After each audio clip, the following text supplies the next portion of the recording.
नमस्कार दोस्तों, स्वागत है आप सभी का संकल्प स्टडी पॉइंट उत्तराखंड में। तो दोस्तों आज हम देखेंगे हिंदी से। दोस्तों आज का हमारा प्रैक्टिस सेट रहेगा 34 और इससे पहले दोस्तों हिंदी से जो है 33 प्रैक्टिस सेट कंप्लीट हो चुके हैं, जिनको आप दोस्तों प्लेलिस्ट में जाके देख सकते हैं। चलिए दोस्तों स्टार्ट करते हैं आज का सेशन और आप सभी लोग दोस्तों वीडियो के एंड तक जरूर बने रहें। चलिए स्टार्ट करते हैं। पहला क्वेश्चन लेते हैं दोस्तों आज का, और साथ ही साथ दोस्तों आप आंसर करते हुए चलेंगे और कमेंट बॉक्स में ज़रूर कमेंट करें दोस्तों।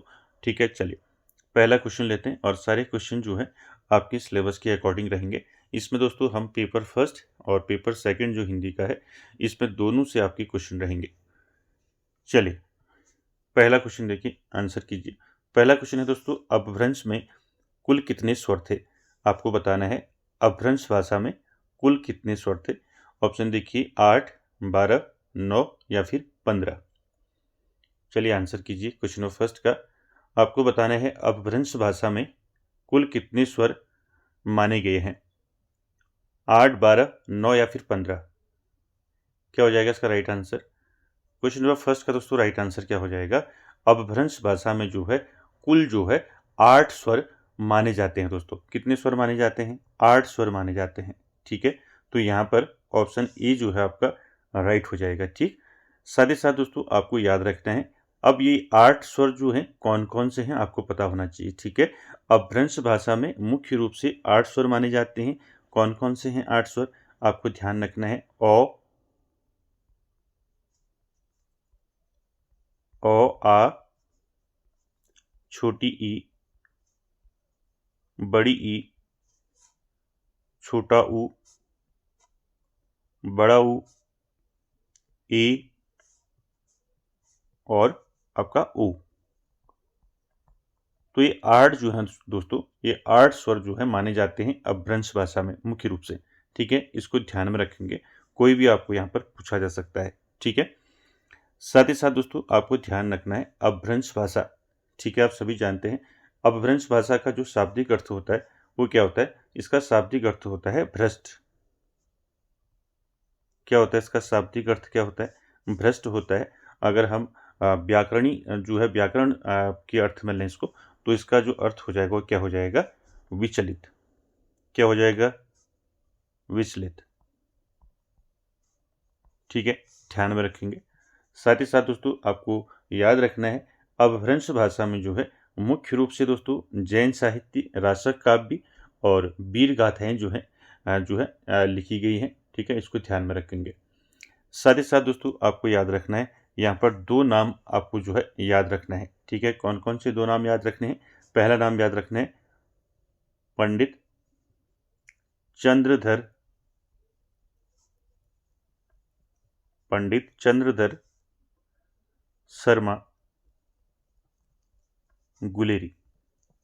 ठीक है, आप सभी ने पढ़ा है। ठीक है, चंद्रधर शर्मा गुलेरी को। ठीक है, और रामचंद्र शुक्ल। ठीक है, आचार्य। ठीक है, आचार्य रामचंद्र शुक्ल, रामचंद्र शुक्ल। तो अब मैं क्यों याद रखने के लिए कह रहा हूँ 2 नाम? तो यहाँ पर ये 2 नाम आपको याद रखने हैं। इन दोनों ने दोस्तों, इन दोनों ने जो है अपभ्रंश को क्या कहा है? अपभ्रंश को कहा है पुरानी हिंदी। ठीक है, ध्यान रखेंगे, इन दोनों ने क्या कहा है?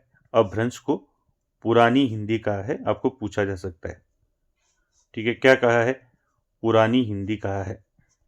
ठीक, अब ध्यान रखेंगे पंडित चंद्रधर शर्मा गुलेरी और आचार्य रामचंद्र शुक्ल ने अपभ्रंश को जो है क्या कहा है?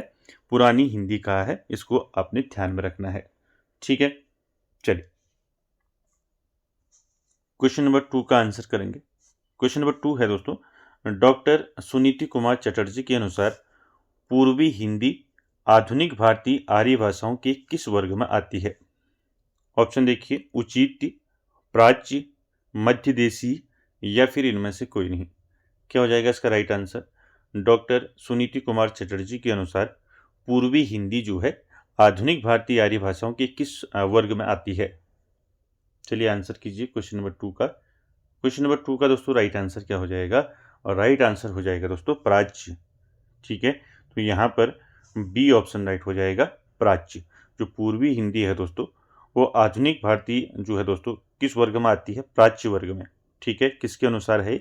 डॉक्टर सुनीति कुमार चटर्जी के अनुसार। ठीक है, ध्यान रखेंगे। अगला क्वेश्चन देखिए, क्वेश्चन नंबर 3, इसका आंसर कीजिए। क्वेश्चन नंबर 3 है दोस्तों, हिंदुस्तानी शब्द यूरोप के लोगों की देन है, यह कथन किसका है? चलिए आंसर कीजिए इस क्वेश्चन का। दोस्तों हर क्वेश्चन का जो है आपने कमेंट करना है। ठीक है, हर क्वेश्चन को आप कमेंट करें और आपको जो है इससे ये होगा कि आपको याद भी रहेगा क्वेश्चन। ठीक है, इसलिए आपको हर क्वेश्चन में मैं टाइम दे रहा हूँ, आप आंसर भी करते रहें। ठीक है, देखिए हिंदुस्तानी शब्द जो है यूरोप यूरोप के लोगों की देन है, तो ये कथन किसका है आपको बताना है। ऑप्शन देखिए, शिव सिंह सेंगर, गारसा द तासी, चंद्रगुप्त रामचंद्र शुक्ल या फिर ग्रियर्सन। तो यहाँ पे राइट आंसर क्या हो जाएगा क्वेश्चन नंबर 3 का? हिंदुस्तानी शब्द जो है यूरोप के लोगों की देन है, ये कथन किसका है? तो राइट आंसर हो जाएगा दोस्तों, किसका है ये कथन? ग्रियर्सन का है। ठीक है, तो यहाँ पर डी ऑप्शन राइट हो जाएगा। क्वेश्चन को ध्यान में रखना आपने। ठीक है, हिंदुस्तानी शब्द यूरोप के लोगों की देन है, ये किसने कहा है? ये कहा है ग्रियर्सन ने। ठीक है, चलिए अगला क्वेश्चन देखिए, क्वेश्चन नंबर 4। क्वेश्चन नंबर 4 का आंसर करें दोस्तों। क्वेश्चन नंबर 4 है, बाह्य प्रयत्न के अनुसार वर्णों के भेद हैं। आपको बताना है बाह्य प्रयत्न के अनुसार जो है वर्णों के कितने भेद होते हैं? 2, 3, 4, 5। चलिए आंसर कीजिए इसको। क्वेश्चन नंबर 4 का आंसर क्या हो जाएगा? बाह्य प्रयत्न के अनुसार वर्णों के भेद पूछे हैं। ठीक है, आप सभी ने पढ़े हैं वो कौन कौन से भेद हैं। ठीक है, यहाँ पर क्वेश्चन थोड़ा घुमा के दिया है। तो बाह्य प्रयत्न के अनुसार वर्णों के जो भेद होते हैं वो कितने होते हैं? 2 होते हैं। ठीक है, यहाँ पर ए ऑप्शन राइट हो जाएगा। ठीक है, अब 2 कौन कौन से होते हैं? पहला आपको याद रखना है, पहला होता है दोस्तों सघोष। क्या होता है? सघोष होता है। ठीक है, जिसको हम क्या बोलते हैं? इसको हम घोष भी बोलते हैं। ठीक है, ध्यान रखेंगे सघोष को। दूसरा याद रखेंगे अघोष। ठीक है, ये मैंने आपको अच्छे से करवा रखे हैं। व्याकरण की क्लास आप देखेंगे। ठीक है, प्लेलिस्ट में जाइए, वहाँ आपके जो है फोल्डर बने हैं, वहाँ आप जो है इसको देख के अच्छे से जो है मैंने बता रखे हैं सघोष और अघोष। ठीक है, देखिए यहाँ पर बाह्य प्रयत्न के अनुसार वर्णों के 2 भेद होते हैं, सघोष और अघोष। ठीक है, अब देखिए दोस्तों, जो सघोष होता है पहला, ठीक है, सघोष या घोष जिसको हम बोलते हैं, इसमें क्या होता है? जिन वर्णों के उच्चारण में स्वर तंत्रिका में कंपन या गूंज होती है उसे हम क्या बोलते हैं? सघोष बोलते हैं, जिसमें कंपन होती है। ठीक है, और अघोष की किसको बोलेंगे?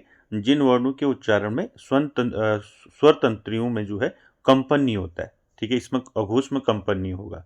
ठीक है, तो यहाँ पर आपको याद रखना है, मैंने बताया भी था आपको जब मैंने आपको जो है हिंदी में जो आपको मैंने बताया था सारी चीज़ें इसमें। ठीक है, जो आपके वर्ग आते हैं जो है आपके स्पर्श व्यंजन के क, च, ट, त, प वर्ग मैंने आपको बताए थे ना सारे। तो वो वर्ग कैसे मैंने याद करने हैं आपको बताए थे। ठीक है, तो आप डिटेल क्लास की जरूर देखेंगे। ठीक है, यहाँ पर आप जरूर ऐसे देखें। देखिए सघोष में कौन कौन आ जाते हैं? सघोष में जो है इसमें कौन कौन आते हैं? इसमें प्रत्येक वर्ग का तीसरा, चौथा और पांचवा आता है। ठीक है, पहला जो आपका सघोष है जिसको हम घोष के नाम से जानते हैं, इसमें क्या आता है? तीसरा, चौथा और पांचवा आता है इसमें। ठीक है, तीसरा, चौथा और पांचवा वर्ग आता है सघोष में, और अघोष में क्या आ जाएगा? पहला और दूसरा।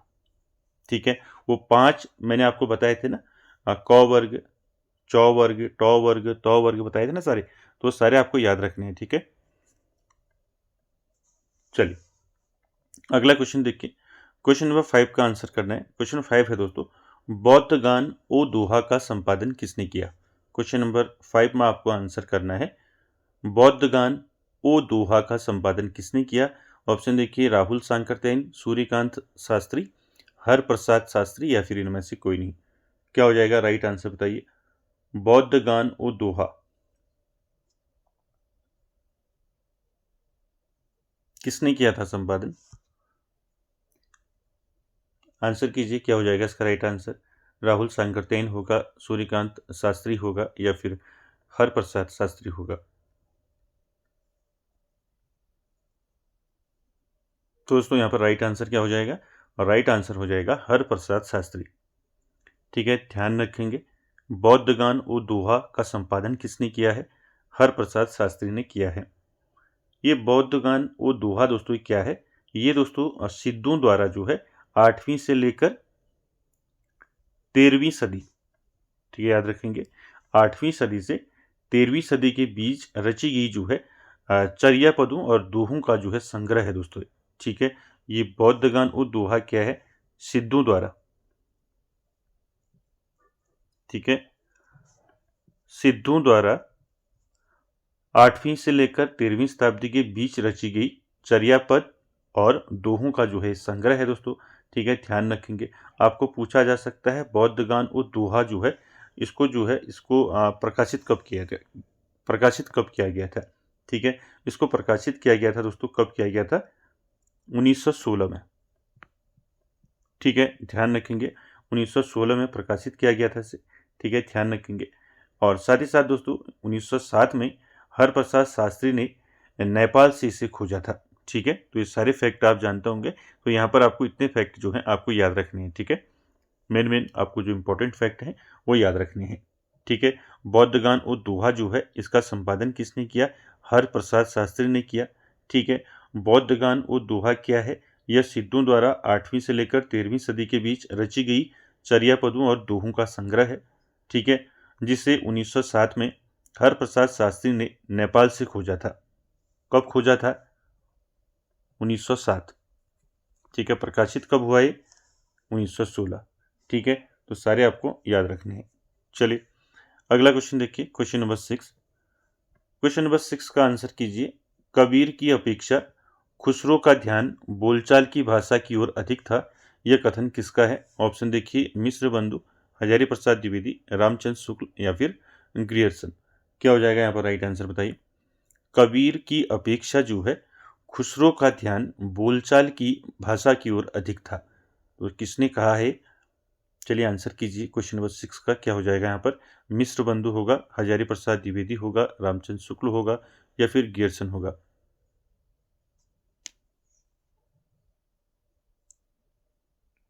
अगर वीडियो अच्छी लग रही है दोस्तों तो लाइक शेयर कमेंट जरूर करें। तो क्या हो जाएगा यहाँ पर राइट आंसर 6 का, कबीर की अपेक्षा खुसरो का ध्यान बोलचाल की भाषा की ओर अधिक था। तो ये कथन किसका था दोस्तों, ये कथन है दोस्तों किसका है, रामचंद्र शुक्ल का, आचार्य रामचंद्र शुक्ल।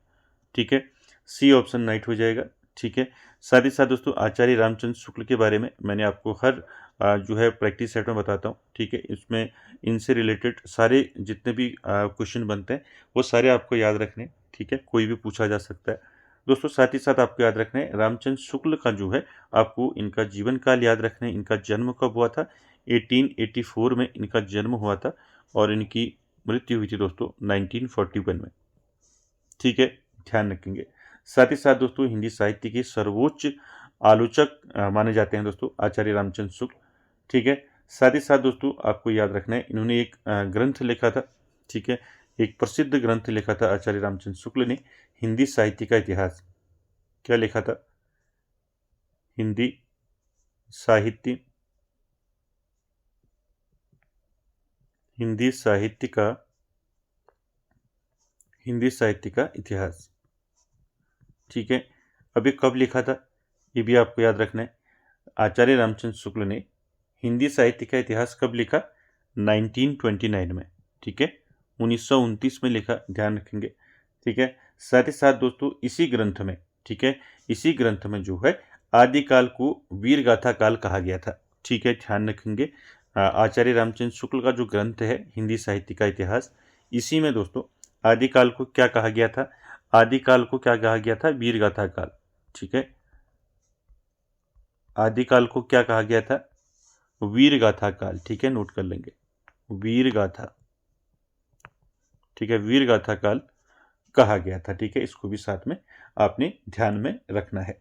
ठीक है, साथ ही साथ दोस्तों आपको ये नोट कर लें।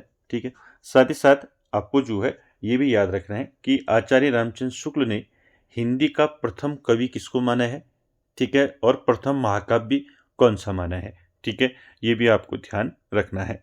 ठीक है, इसको अच्छे से आपको नोट कर लेना है। इसके बाद देखिए आचार्य रामचंद्र शुक्ल ने, ठीक है, हिंदी का,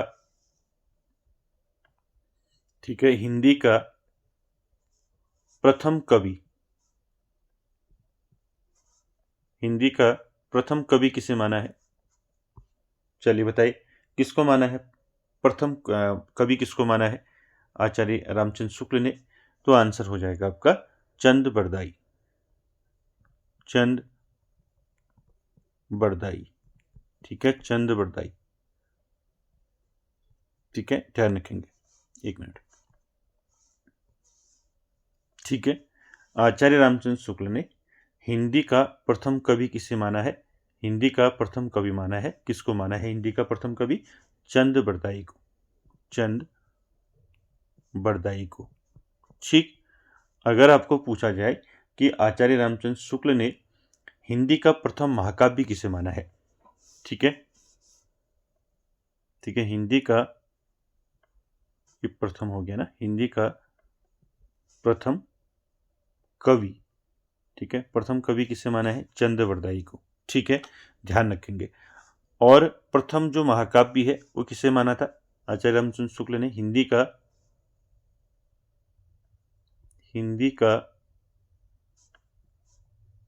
का प्रथम महाकाव्य। ठीक है, प्रथम महाकाव्य किसे माना था, तो प्रथम महाकाव्य माना था दोस्तों पृथ्वीराज रासो को।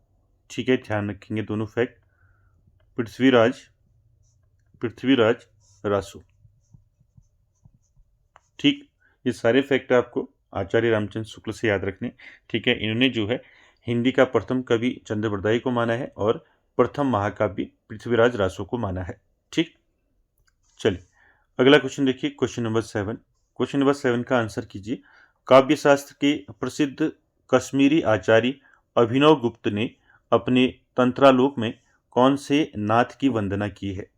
ऑप्शन देखिए, गोरखनाथ, मत्स्येंद्र नाथ, चौरंगी नाथ या फिर इनमें से कोई नहीं।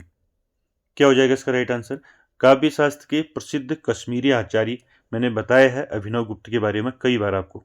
ठीक है, तो कश्मीरी आचार्य थे दोस्तों अभिनव गुप्त, इन्होंने अपने तंत्रालोक में कौन से नाथ की वंदना की है। तो राइट आंसर क्या हो जाएगा, चलिए आंसर कीजिए क्वेश्चन नंबर 7 का।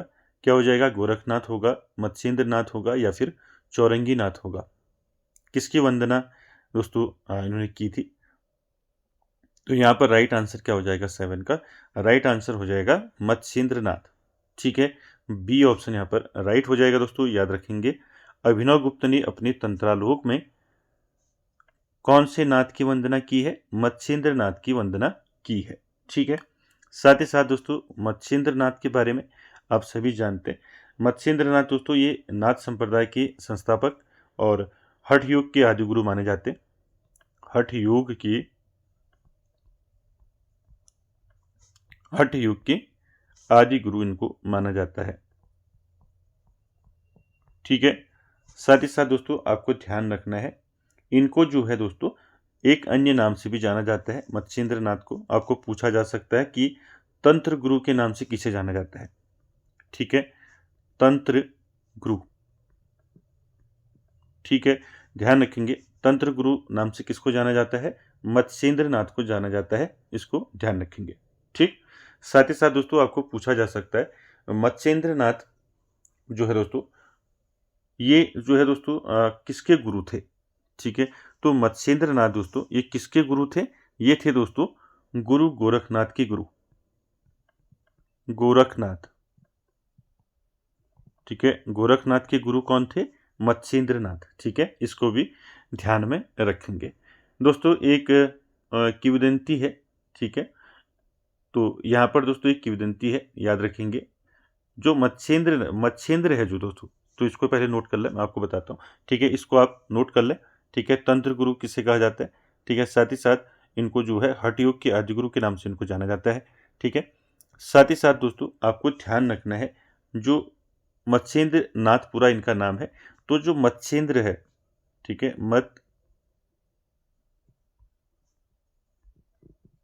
जो मत्स्येंद्र है, ठीक है, ध्यान रखेंगे इसका जो अर्थ है। ठीक है, मत्स्येंद्र का जो अर्थ है दोस्तों वो क्या है, मछली के राजा के स्वामी। ठीक है, मछली के राजा के स्वामी। ठीक है, तो ये ध्यान रखेंगे, मत्स्येंद्र का अर्थ क्या हुआ, मछली के राजा के स्वामी। ठीक है। एक किंवदंती है दोस्तों कि मत्स्येंद्र नाथ ने एक मछली के पेट के अंदर शिव से, यानी कि भगवान शिव से योग की शिक्षा सुनी थी। ठीक है, ये एक किंवदंती है, तो इसको ध्यान रखेंगे। ठीक है, मैंने आपको बता दिया यहाँ पर मत्स्येंद्र नाथ का यहाँ पर आया था, तो यहाँ पर ये आपको याद होना चाहिए। ठीक है, मत्स्येंद्र का जो अर्थ है, उसका मत्स्येंद्र का अर्थ क्या है? मछली के राजा के स्वामी। ठीक है, तो एक किंवदंती है, ये भी आप याद रखेंगे कि मत्स्येंद्र नाथ ने एक मछली के पेट के अंदर शिव से योग की शिक्षा सुनी थी। ठीक है, चलिए अगला क्वेश्चन देखिए, क्वेश्चन नंबर 8। क्वेश्चन नंबर 8 का आंसर करना है, हिंदी का वास्तविक प्रथम महाकवि चंद बरदाई को ही कहा जा सकता है। यह कथन किसका है? चलिए आंसर कीजिए। क्वेश्चन नंबर 8 का क्या हो जाएगा? हिंदी का वास्तविक प्रथम महाकवि चंद बरदाई को ही कहा जा सकता है। यह कथन किसका है? चलिए आंसर कीजिए 8 का। अभी आपने देखा ऊपर कि मैंने बताया आपको पंडित चंद्रधर शर्मा गुलेरी, और ऊपर बताया था अभी जिसने एक महाकवि माना, किसने माना था? आचार्य रामचंद्र शुक्ल ने। ठीक है, आचार्य रामचंद्र शुक्ल ने भी जो है हिंदी का प्रथम महाकवि किसको माना है? चंद बरदाई को ही माना है, लेकिन यहाँ पर पूछा गया है वास्तविक। ठीक है, तो हिंदी का वास्तविक प्रथम महाकवि चंद बरदाई को ही कहा जा सकता है। ये कथन किसका होगा बताओ? आचार्य रामचंद्र शुक्ल, जॉर्ज गियर्सन, मिश्र बंधु, या फिर इनमें से कोई नहीं? क्या हो जाएगा राइट आंसर? मैंने दोनों में अंतर भी बता दिया आपको। ठीक है, अगर आपको पूछा जाए कि हिंदी का प्रथम महाकवि हिंदी का प्रथम महाकवि चंद बरदाई को किसने माना है, तो आंसर हो जाएगा आचार्य रामचंद्र शुक्ल। ठीक है, अगर क्वेश्चन होगा हिंदी का वास्तविक प्रथम महाकवि चंद बरदाई को ही कहा जा सकता है, ये किसने कहा है? तो ये कहा है दोस्तों मिश्र बंधु ने। ठीक है, यहाँ पर सी ऑप्शन राइट हो जाएगा। दोनों क्वेश्चन को ध्यान में रखेंगे। ठीक है, मिश्र बंधु जो है कौन थे? मिश्र बंधु ये भी मैंने आपको बताया कौन कौन से थे मिश्र बंधु। ठीक है, ये तीन क्या थे? तीन सगे भाई थे। ठीक है, आप सभी ने पढ़ा होगा तीन सगे भाई, ये क्वेश्चन भी पूछा जाता है। ठीक है, तीन सगे भाई थे, इनके नाम कई बार परीक्षाओं में पूछे गए हैं। ठीक है, अब तीन सगे भाई कौन थे आपको याद रखना है? गणेश, श्याम, सुखदेव। ठीक है, क्या याद रखना है? गणेश पहले का नाम, दूसरे का नाम श्याम, और तीसरे का नाम सुखदेव। ठीक है, तीनों के नाम आपको ध्यान में रखने हैं। ये मिश्र बंधु थे दोस्तों। ठीक है, तीन सगे भाई थे, गणेश बिहारी, श्याम बिहारी और सुखदेव बिहारी। इनमें आप बिहारी जोड़ेंगे। ठीक है, गणेश बिहारी, ठीक है, गणेश बिहारी, श्याम बिहारी और सुखदेव बिहारी। ठीक है, ध्यान रखेंगे। साथ ही साथ दोस्तों मिश्र बंधु जो है, इनकी जो प्रमुख रचनाएं हैं वो आपको ध्यान में रखनी है। ठीक है, कौन कौन सी प्रमुख रचनाएं हैं मैंने आपको सारी बता रखी है। ठीक है, कौन कौन सी रचनाएं बताइए, कमेंट कीजिए। मिश्र बंधु की कोई रचना कमेंट कीजिए, कोई भी एक रचना जो आपको याद है आप कमेंट कर सकते हैं। चलिए कमेंट कीजिए मिश्र बंधु की कोई एक प्रमुख रचना जो आपको याद हो। हिंदी बताइए, हिंदी कौन सी रचना है इनकी? हिंदी नवरत्न। ठीक है, हिंदी नवरत्न किसकी रचना है? तो ये मिश्र बंधु की है। ठीक है, साथ ही साथ आपको पूछा जा सकता है विनोद। ठीक है, ये भी मिश्र बंधु की रचना है। साथ ही साथ बूंदी वारिस। ठीक है, बूंदी वारिस। ठीक है, तो ये रचनाएं आपको ध्यान रखनी है किसकी हैं? मिश्र बंधु की। ठीक है, चलिए अगला क्वेश्चन देखिए दोस्तों, क्वेश्चन नंबर 9। क्वेश्चन नंबर 9 दोस्तों आपको बताना है, पंक्तियां हैं दोस्तों। ठीक है, पंक्तियां किस कवि की हैं आपको बताना है। नैन नचाए कहीं मुस्काए, लता फिर आइयो खेलन होरी। चलिए बताइए ये काव्य पंक्तियां किस कवि की हैं? इसमें होली खेलने के लिए जो है इसमें आमंत्रित करती है दोस्तों राधा कृष्ण को। तो ये काव्य पंक्तियां जो हैं दोस्तों कहाँ से हैं? ठीक है, किस कवि की हैं? मतिराम की हैं, पद्माकर की हैं, घनानंद की हैं, या फिर देव की हैं? तो यहाँ पर 9 का दोस्तों राइट आंसर क्या हो जाएगा? 9 का राइट आंसर हो जाएगा पद्माकर। ठीक है, पद्माकर की लाइन है दोस्तों ये। ठीक है, इसका मतलब क्या होता है? यानी कि ये पंक्तियाँ जो है, नैन नचाए कहीं मुस्काए, लता फिर आइयो खेलन होरी। दोस्तों ये पंक्ति जो है राधा तथा कृष्ण को जो है, राधा क्या करती है? राधा कृष्ण को जो है संकेतु में दोबारा होली खेलने के लिए आमंत्रित करने के नटखट और रोमांटिक जो है दृश्य का वर्णन करती है। ठीक है, तो ये इसका अर्थ हो गया, नैन नचाए कहीं मुस्काए, लता फिर आइयो खेलन होरी। ठीक है, तो इसको ध्यान रखेंगे। ठीक है, पद्माकर आप जानती हैं दोस्तों, ये रीतिकाल की कवि रही है। ठीक है, रीतिकाल के मैंने अच्छे से आपको बता रखा है, रीतिकाल की कवि हैं। ठीक है, और इनके द्वारा दोस्तों इसको रचा गया है। ठीक है, और ये रचित है दोस्तों ब्रज भाषा में। किसमें रचित है? ब्रज भाषा में। ठीक है, ध्यान रखेंगे इसको। चलिए अगला क्वेश्चन देखिए, क्वेश्चन नंबर 10।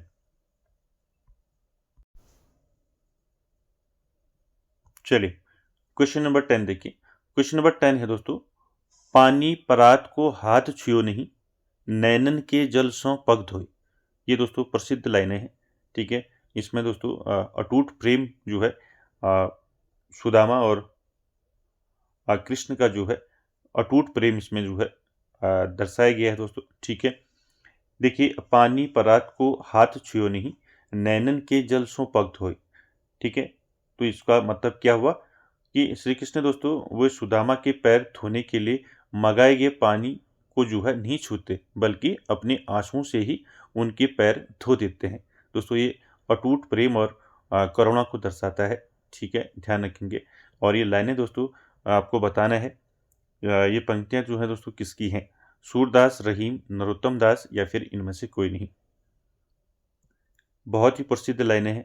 पानी परात को हाथ छियो नहीं, नैनन के जल सो पग धोए।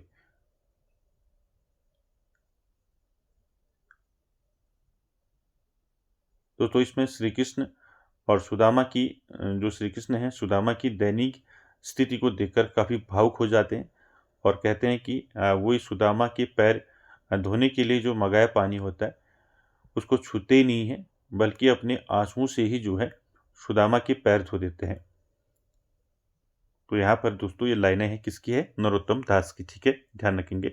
सी ऑप्शन यहाँ पर राइट हो जाएगा दोस्तों। ठीक है, चलिए अगला क्वेश्चन देखिए। अगला क्वेश्चन है दोस्तों क्वेश्चन नंबर 11। 11 में आपने आंसर करना है, विज्ञान गीता किस आचार्य की कृति है?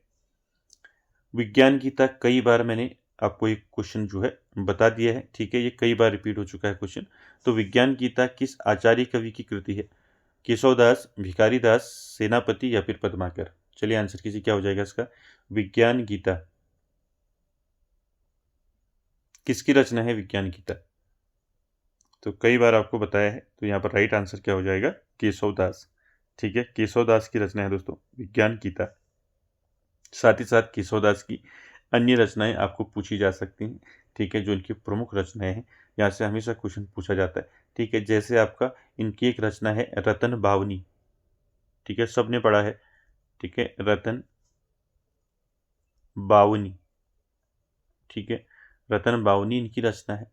और कौन सी रचना है केशवदास की? रसिक प्रिया है। ठीक है, क्या है? रसिक प्रिया। और कौन सी रचना है इनकी? रसिक प्रिया हो गया। ठीक है, साथ ही साथ दोस्तों कवि प्रिया हो गया। कवि कवि प्रिया। ठीक है, कवि प्रिया भी जो है केशवदास की रचना है। ठीक है, और कौन सी रचना है? प्रमुख एक रचना है इनकी रामचंद्रिका। ठीक है, तो कई बार मैंने आपको बताया है रामचंद्रिका। ठीक है, रामचंद्रिका से कई क्वेश्चन आ चुके हैं। ठीक है, तो रामचंद्रिका जो है किसकी रचना है? केशवदास की है। साथ ही साथ दोस्तों 12 मासा पूछा जा सकता है आपको। 12 मासा, 12 मासा किसकी रचना है? ठीक है, तो आंसर रहेगा आपका केशवदास। ठीक है, साथ ही साथ दोस्तों याद रखेंगे, एक मैंने आपको जो है केशवदास की रचना बताई थी, वीर सिंह देवचरित। ठीक है, क्या बताई थी? वीर सिंह, वीर सिंह देवचरित, वीर सिंह देवचरित। ठीक है। साथ ही साथ दोस्तों इनकी रचना और कौन सी है, विज्ञान गीता है। ठीक है, छंदमाला भी इनकी एक रचना है। क्या है, छंदमाला, नोट कर लेंगे। ठीक है, तो सारी जो है रचनाएं किसकी हैं, केशव दास की हैं दोस्तों, आपको ध्यान रखनी है। चलिए अगला क्वेश्चन देखिए, क्वेश्चन नंबर 12, इसका आंसर कीजिए। क्वेश्चन नंबर 12 है दोस्तों, डॉक्टर पीताम्बर दत्त बर्थवाल के अनुसार रामचंद्रिका है। तो अभी ऊपर रामचंद्रिका की बात हो रही थी, रामचंद्रिका जो है ये किसकी रचना है, केशव दास की रचना है। ठीक है, तो यहाँ पर डॉक्टर पीताम्बर दत्त बर्थवाल के अनुसार रामचंद्रिका को इन्होंने क्या कहा है, असाधारण महाकाव्य कहा है, छंदों का अजायब घर कहा है, या फिर फुटकर कवित्वों का संग्रह कहा है। चलिए आंसर कीजिए, मोस्ट इंपॉर्टेंट क्वेश्चन है। ठीक है, आप क्वेश्चन के जैसे ही क्वेश्चन स्टार्ट होता है तो आप तुरंत जो है कमेंट करें दोस्तों। ठीक है, चलिए क्या हो जाएगा इसका, डॉक्टर पीताम्बर दत्त बर्थवाल के अनुसार रामचंद्रिका है। आप लोग लाइक करते हैं और साथ ही साथ आप लोग शेयर करते हैं, अपना जो है सपोर्ट देते हैं। तो दोस्तों इससे जो है मोटिवेशन, दोस्तों एक मोटिवेशन आता है कि जो है आपके लिए जो है कंटेंट जो है प्रॉपरली तैयार करूं। तो ज़रूर जो है दोस्तों लाइक शेयर कमेंट्स जरूर करें। चलिए आंसर कीजिए इसमें, डॉक्टर पीताम्बर दत्त बर्थवाल के अनुसार रामचंद्रिका क्या है। तो 12 का दोस्तों राइट आंसर क्या हो जाएगा, राइट आंसर हो जाएगा आपका फुटकर कवित्वों का संग्रह। ठीक है, ध्यान रखेंगे, पीताम्बर दत्त बर्थवाल ने जो है रामचंद्रिका के अनुसार रामचंद्र का क्या है, फुटकर कवित्वों का संग्रह इन्होंने कहा है। ठीक है, ध्यान रखेंगे, इंपॉर्टेंट है। साथ ही साथ दोस्तों आपको जो है पीताम्बर दत्त बर्थवाल से कुछ इंपॉर्टेंट फैक्ट याद रखने हैं जो पूछे जा सकते हैं आपको। ठीक है, पहला आपको याद रखना है, पीताम्बर दत्त बर्थवाल जो है दोस्तों ये आचार्य रामचंद्र शुक्ल के सहयोगी रहे हैं। ठीक है, किसके सहयोगी रहे हैं, आचार्य रामचंद्र शुक्ल के। ठीक है, साथ ही साथ दोस्तों आपको याद रखना है इनका जन्म पूछा जा सकता है। ठीक है, ठीक है, ये भी आपको देखने हैं। ठीक है, अब ऐसा नहीं है कि आपको जो है जन्म मृत्यु ही याद रखनी है। ठीक है, लेकिन किसी किसी का आपको जो इम्पोर्टेंट है याद रखना होगा, क्योंकि ये भी आपका पूछ ले जाता है कभी रैंडमली। ठीक है, तो यहाँ पर जन्म की बात करें तो पीताम्बर दत्त बर्थवाल का जन्म जो है, इनका जन्म हुआ था 1901 में। ठीक है, कहाँ हुआ था अगर आपको पूछा जाएगा तो उत्तराखंड में हुआ था इनका जन्म। ठीक है, कहाँ हुआ था, उत्तराखंड। ठीक है, उत्तराखंड में कहाँ हुआ था अगर पूछा जाएगा तो याद रखेंगे गढ़वाल में हुआ था। ठीक है, लैंसडाउन में। ठीक है, लैंसडाउन। ठीक है, ध्यान रखेंगे, क्लियर है। साथ ही साथ दोस्तों आपको याद रखना है, यहाँ से एक इंपॉर्टेंट क्वेश्चन बनता है पीताम्बर दत्त बर्थवाल से, जन्म याद रखेंगे। ठीक है, पीताम्बर दत्त बर्थवाल दोस्तों याद रखेंगे, यहाँ से एक क्वेश्चन, स्वतंत्र भारत के जो है हिंदी में डीलिट की उपाधि प्राप्त करने वाले पहले शोध विद्यार्थी थे दोस्तों ये। ठीक है, ये क्वेश्चन कई बार पूछा गया है।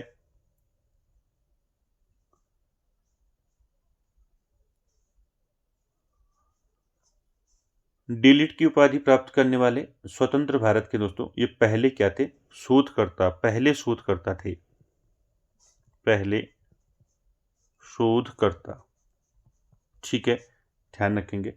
साथ ही साथ दोस्तों आपको यहाँ से एक क्वेश्चन पूछा जा सकता है कि कौन से जो है कवि जो है, कौन से राइटर जो है आपके अंबर नाम से जो है कविताएं लिखते थे।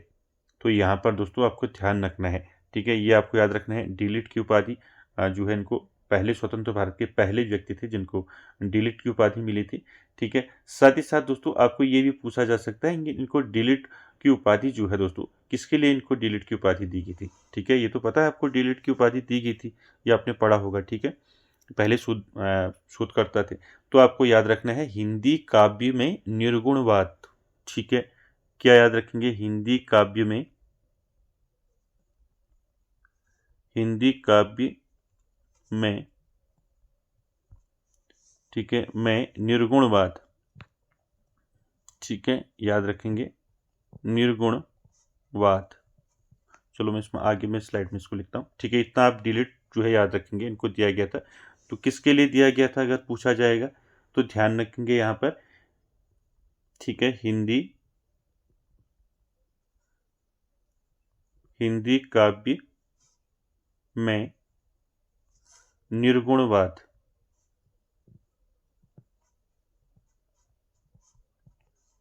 ठीक है, ध्यान रखेंगे हिंदी काव्य में निर्गुणवाद के लिए जो है इनको डिलीट की उपाधि से नवाजा गया था पीताम्बर दत्त बर्थवाल को। ये आपको याद रखना है, हिंदी काव्य में निर्गुणवाद के लिए पीताम्बर दत्त बर्थवाल को क्या दिया गया था, डिलीट की उपाधि दी गई थी। कब दी गई थी अगर पूछा जाएगा तो ये भी याद रखेंगे आप। ठीक है, 1933 याद रखेंगे। ठीक है, 1933। ठीक है, 1933 में इनको डिलीट की उपाधि दी गई थी, किसके लिए, हिंदी काव्य में निर्गुणवाद के लिए। ठीक, ये सारे जो है आपको याद रखने फैक्ट जितने भी बता रहा हूं मैं। ठीक, इसके बाद आपको याद रखना है पीताम्बर दत्त बर्थवाल दोस्तों ये बचपन में जो है अपनी, ठीक है, बचपन में किस नाम से दोस्तों ये कविताएं लिखते थे, तो ये बचपन में दोस्तों अंबर नाम से कविताएं लिखते थे। ठीक है, क्वेश्चन आपको पूछा जा सकता है कि कौन जो है बचपन में अंबर नाम से कविताएं लिखता था, तो आंसर हो जाएगा पीताम्बर दत्त बर्थवाल। ठीक है दोस्तों, सारे फैक्ट याद रखने। साथ ही साथ यहाँ पर आपको पीताम्बर दत्त बर्थवाल की कुछ प्रमुख रचनाएं हैं जो आपको याद रखनी है। कौन कौन सी रचनाएं हैं पीताम्बर दत्त बर्थवाल की, चलिए आंसर कीजिए, कमेंट कीजिए। ठीक है, कितने थे, कौन कौन से थे, तो आपको याद रहेंगे। ठीक है, कौन कौन से थे, एक तो आपको याद होगा गोरखवाणी, कई बार मैंने बता दिया है गोरखवाणी। ठीक है, गोरखवाणी किसकी रचना है, गोरखवाणी दोस्तों ये पीताम्बर दत्त बर्थवाल की रचना है। ठीक है, इसके साथ साथ याद रखेंगे मकरंद, क्या याद रखेंगे, मकरंद, मकरंद भी दोस्तों किसकी रचना है, पीताम्बर दत्त बर्थवाल की है। ठीक है, मकरंद के साथ साथ याद रखेंगे गंगाबाई, गंगाबाई। ठीक है, साथ ही साथ याद रखेंगे योग प्रवाह, योग प्रवाह। ठीक है, किसकी रचना है योग प्रवाह, तो दोस्तों ये भी जो है पीताम्बर दत्त बर्थवाल की रचना है। ठीक है, एक रचना आपने और पढ़ी होगी ध्यान से आत्म चिकित्सा। ठीक है, ये भी इन्हीं की है। ठीक है, ध्यान से, ध्यान से आत्म चिकित्सा, आत्म चिकित्सा। ठीक है, ध्यान रखेंगे ये भी रचना किसकी है, डॉक्टर पीताम्बर दत्त बर्थवाल की है। ठीक है, इनसे रिलेटेड सारे फैक्ट आपको याद रखने हैं, इनका जन्म कब हुआ, कहाँ हुआ। ठीक है, किसके लिए जो है इनको डिलीट की उपाधि दी गई थी, हिंदी काव्य में निर्गुणवाद के लिए दिया गया था 1933 में। ठीक है, बचपन में अंबर नाम से कविताएं लिखते थे। ठीक है, ये सारे फैक्ट आपको याद रखने हैं। ठीक है, और प्रमुख रचनाएं। अगला क्वेश्चन देखिए, क्वेश्चन नंबर 13 आपको बताना है दोस्तों, यूरोप में बिहारी सतसई के समक्ष कोई रचना नहीं है, यह कथन बिहारी सतसई के संदर्भ में किसका है। आपको बताना है यूरोप में बिहारी सतसई के समक्ष कोई रचना नहीं है, यूरोप में। ठीक है, यह कथन बिहारी सतसई के संबंध में किसने कहा है, रामस्वरूप चतुर्वेदी, जॉर्ज गियर्सन, हजारी प्रसाद द्विवेदी, या फिर इनमें से कोई नहीं। चलिए आंसर कीजिए क्वेश्चन नंबर 13 का, यूरोप में बिहारी सतसई के समक्ष कोई रचना नहीं है, यह कथन बिहारी सतसई के संबंध में किसका है। तो 13 का राइट आंसर क्या हो जाएगा, कमेंट करें दोस्तों। प्रत्येक क्वेश्चन का कमेंट करने का दोस्तों आप प्रयास करें, कोशिश करें। तो 13 का यहाँ पर राइट आंसर क्या हो जाएगा, जॉर्ज गियर्सन। ठीक है, ध्यान रखेंगे यहाँ पर बी ऑप्शन राइट हो जाएगा, यूरोप में बिहारी सतसई के समक्ष कोई रचना नहीं है, ये किसने कहा है, जॉर्ज गियर्सन ने। ठीक है, चलिए अगला क्वेश्चन देखिए, क्वेश्चन नंबर 14 का आंसर करना है। क्वेश्चन नंबर 14 है दोस्तों, सात भाइयों के बीच चंपा काव्य संग्रह किस कवयित्री का है। तो मोस्ट इंपॉर्टेंट है, सात भाइयों के बीच चंपा जो है ये दोस्तों एक काव्य संग्रह है, और ये काव्य संग्रह जो है किसका है, कौन किस कवयित्री का है, पद्मा सचदेवा, कात्यायनी, अनामिका, या फिर गगन गिल। चलिए आंसर कीजिए क्वेश्चन नंबर 14 का, कमेंट कीजिए दोस्तों प्रत्येक क्वेश्चन का। चलो 14 का राइट आंसर क्या हो जाएगा, सात भाइयों के बीच चंपा काव्य संग्रह दोस्तों ये किस कवयित्री का है, तो राइट आंसर हो जाएगा कात्यायनी। ठीक है, बी ऑप्शन यहाँ पर आपका राइट हो जाएगा। ठीक है, चलिए अगला क्वेश्चन देखिए, क्वेश्चन नंबर 15 15 का आंसर कीजिए। नीलय उपाध्याय का काव्य संग्रह है, आपको बताना है नीलय उपाध्याय। चलिए, इनका काव्य संग्रह बताना है। ऑप्शन देखिए, अपनी केवल धार और अकेला घर हुसैन का, लेकिन उदास है कवि, या फिर इनमें से कोई नहीं। क्या हो जाएगा राइट आंसर, बताइए इसका। नीलय उपाध्याय, तो क्या हो जाएगा यहाँ पर राइट आंसर। इनका काव्य संग्रह है दोस्तों, क्या है, अकेला घर हुसैन का। ठीक है, बी ऑप्शन राइट हो जाएगा, अकेला घर हुसैन का। दोस्तों ये रचना किसकी है, ये है नीलय उपाध्याय की। ठीक है, ध्यान रखेंगे ये क्या है, एक काव्य संग्रह है, और पूछा जा सकता है आपको कि ये जो है कब जो है प्रकाशित हुई थी। ठीक है, अकेला घर हुसैन का, ये इनका जो काव्य संग्रह था, ये प्रकाशित हुआ था दोस्तों 1994 में। ठीक है, 1994 में ये प्रकाशित हुआ था। ठीक है, साथ ही साथ नीलय उपाध्याय की बात करें तो नीलय उपाध्याय की जो है कुछ इम्पोर्टेंट इनकी जो रचनाएं हैं वो याद रखनी है। जैसे इनकी एक रचना है दोस्तों कटौती। ठीक है, आपको पूछा जा सकता है कि कटौती रचना किसकी है। ठीक है, याद रखेंगे। साथ ही साथ दूसरी रचना इनकी याद रखेंगे, जिबह वेला। ठीक है, जिबह जिबह वेला किसकी रचना है, जिबह वेला नीलय उपाध्याय की। ठीक है, तो ये कुछ इंपॉर्टेंट है, आपको याद रखने। चलिए, अगला क्वेश्चन देखिए, क्वेश्चन नंबर 16। आपको आंसर करना है दोस्तों, इनमें से किसका संबंध नई कविता पत्रिका से नहीं है। भारत भूषण अग्रवाल, रामस्वरूप चतुर्वेदी, लक्ष्मीकांत वर्मा, या फिर इनमें से कोई नहीं। क्या हो जाएगा 16 का राइट आंसर। साथ ही साथ कमेंट करते रहें। तो यहाँ पर राइट आंसर क्या हो जाएगा 16 का, आंसर करें कौन इसमें जो है किसका संबंध नई कविता पत्रिका से नहीं था। तो यहाँ पर राइट आंसर हो जाएगा लक्ष्मीकांत वर्मा। ठीक है, सी ऑप्शन यहाँ पर राइट हो जाएगा। चलिए, अगला देखिए, क्वेश्चन नंबर 17। क्वेश्चन नंबर 17 है दोस्तों, नई कविता का स्वर एक नहीं विविध है, यह कथन किसका है। चलिए आंसर कीजिए इसका। नई कविता का स्वर जो है एक नहीं विविध है, किसने कहा है, कथन किसका है। अज्ञे का है, मुक्तिबोध का है, शमशेर बहादुर का है, या फिर प्रभाकर माचवे का है। चलिए आंसर कीजिए 17 का, कमेंट कीजिए दोस्तों। क्या रहेगा इसका आंसर, ए रहेगा, बी, सी, या फिर डी। नई कविता का स्वर एक नहीं विविध है, तो राइट आंसर क्या हो जाएगा यहाँ पर 17 का। 17 का राइट आंसर हो जाएगा दोस्तों मुक्तिबोध। ठीक है, क्या हो जाएगा, मुक्तिबोध। यह कथन किसका है, नई कविता का स्वर एक नहीं विविध है, ये दोस्तों किसका कथन है, मुक्तिबोध का कथन है, याद रखेंगे। साथ ही साथ दोस्तों मुक्तिबोध की प्रमुख रचनाएं आपको याद रखनी।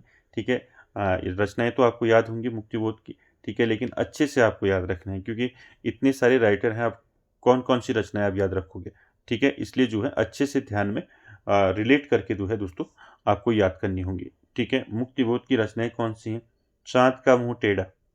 ठीक है, आपको मैं कई बार बता चुका हूँ, चाँद चाँद का मुंह, ये तो आप पढ़ते आ रहे हैं, चाँद का मुंह टेढ़ा है। ठीक है, चाँद का मुंह टेढ़ा है।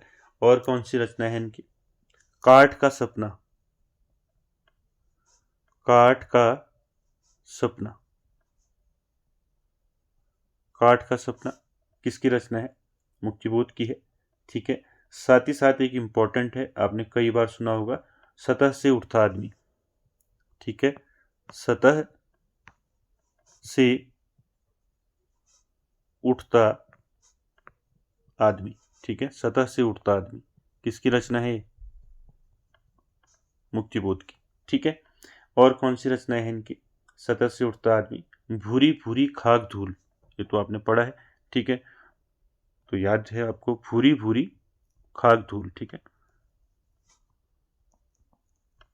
भूरी भूरी खाक धूल,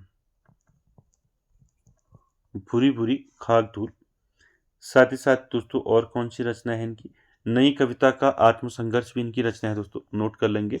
नई कविता का आत्मसंघर्ष, ये भी जो है मुक्तिबोध की रचना है। साथ ही साथ विपात्र है इनकी एक रचना, विपात्र, ठीक है।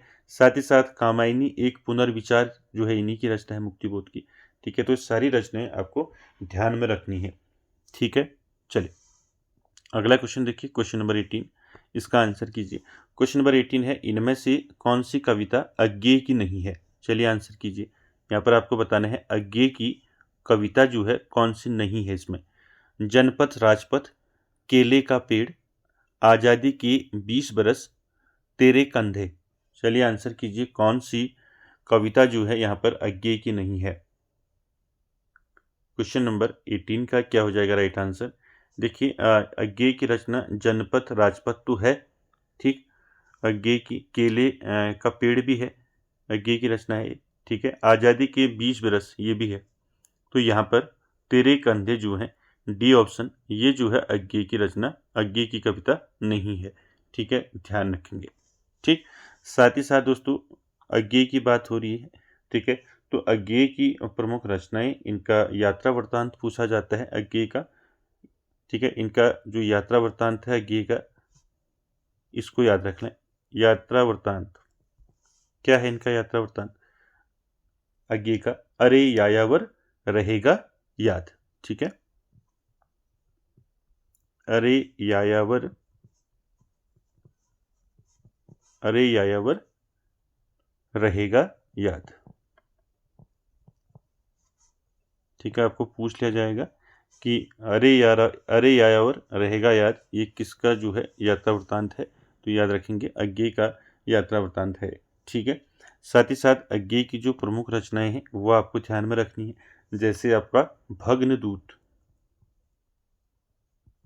भग्नदूत, ठीक है। भग्नदूत किसकी है रचना? अज्ञेय की है, ठीक है। चिंता है इनकी एक रचना, चिंता, ठीक है। और कौन सी रचना है इनकी? चिंता, भग्नदूत, आंगन के पार द्वार, ठीक है, तो आपने पढ़ा है आंगन के पार, ठीक है, आंगन के पार द्वार। चलिए और बताइए कौन सी रचना है, कमेंट कीजिए अज्ञेय की कौन सी रचनाएं हैं। और भग्नदूत, चिंता, आंगन के पार द्वार, और कौन सी रचना है इनकी? हरी घास पर क्षण भर, ठीक है, हरी घास पर, हरी घास पर क्षण भर, ठीक है। हरी घास पर क्षण भर ये किसकी रचना है? ये भी दोस्तों अज्ञेय की रचना है, ठीक है, ध्यान रखेंगे। साथ ही साथ याद रखेंगे कितनी नावों में कितनी बार, ये भी कई बार पूछा गया है। कितनी नावों में, कितनी नावों में, कितनी नावों में कितनी बार, ठीक है, कितनी नावों में कितनी बार, ठीक है। और कौन सी रचना है बताइए, ठीक है। इनके उपन्यास भी हैं कुछ जो आपको याद रखने हैं, ठीक है। कौन कौन से उपन्यास हैं इनके? चलिए एक दो उपन्यास इनके देखते हैं। देखिए अज्ञेय के उपन्यासों की बात करें तो जिसमें आपका आता है शेखर एक जीवनी, ये तो आप कई बार पूछा गया है क्वेश्चन। शेखर एक, शेखर एक जीवनी, ठीक है। शेखर एक जीवनी जो है दोस्तों ये क्या है? एक उपन्यास है दोस्तों अज्ञेय का, ठीक है। साथ ही साथ नदी के द्वीप आपने पढ़ा होगा, नदी के द्वीप, ठीक है, नदी के द्वीप, ये भी जो है क्या है? उपन्यास है दोस्तों। कभी इनकी विधा भी पूछ ली जाती है कि क्या है, ठीक है, उपन्यास है, नाटक है, क्या है, ये भी पूछे जाते हैं, ठीक है। तो ध्यान रखेंगे नदी के द्वीप और अपने अपने अजनबी, तो इंपॉर्टेंट है, पूछा भी गया था। अपने अपने, अपने अपने अजनबी, अपने अपने अजनबी, ठीक है। तीनों जो है उपन्यास है किसके हैं? अज्ञेय के, ठीक है। चलिए अगला क्वेश्चन देखिए, क्वेश्चन नंबर 19। 19 है दोस्तों, निम्न में से कौन सी कविता जयशंकर प्रसाद कृत लहर में संकलित नहीं है? चलिए बताइए। अब यहाँ पर आपको बताना है जयशंकर प्रसाद की रचना है दोस्तों लहर, ठीक, आप सभी जानते हैं। लहर में कौन सी कविता इनमें से कौन सी कविता संकलित नहीं है वो बताना है। अशोक की चिंता, कलिंग विजय, प्रलय की छाया और पशोला की प्रतिध्वनि, क्या हो जाएगा राइट आंसर बताइए। क्वेश्चन नंबर 19, जयशंकर प्रसाद द्वारा रचित काव्य संग्रह लहर कब लिखा था? लहर को जयशंकर प्रसाद ने 1933 में, ठीक है। ये एक छायावाद काव्य की दोस्तों, ये छायावादी काव्य की प्रमुख कृति है, ठीक है, लहर। इसमें कुल जो है अगर कुल पूछा जाए तो इसमें कुल लहर में जो है जयशंकर प्रसाद की कितनी कविताएं संकलित हैं, तो 33 कविताएं संकलित हैं, ठीक है। अगर ऐसा पूछा जाएगा तो ध्यान रखेंगे, ठीक है। लहर में जयशंकर प्रसाद की टोटल कुल कितनी कविताएं हैं, 33 हैं, ध्यान रखेंगे। साथ ही साथ यहाँ पर पूछा गया है जयशंकर प्रसाद कृत लहर में संकलित नहीं है, तो देखिए दोस्तों 19 का क्या हो जाएगा राइट आंसर। देखिए अशोक की चिंता भी है, ठीक है, प्रलय की छाया भी है और पशोला की प्रतिध्वनि भी है, ठीक है, लेकिन कलिंग विजय नहीं है दोस्तों, ठीक है। बी ऑप्शन राइट हो जाएगा, ध्यान रखेंगे, ठीक है। साथ ही साथ दोस्तों आपको याद रखना है इनके मुख्य रूप से अशोक की चिंता हो गया, प्रलय की छाया हो गया, ठीक है, पशोला की प्रतिध्वनि हो गया, और एक याद रखेंगे शेर सिंह का शस्त्र समर्पण, ठीक है,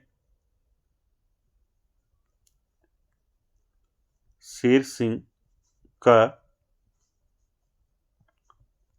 शस्त्र समर्पण, ठीक है, शस्त्र समर्पण,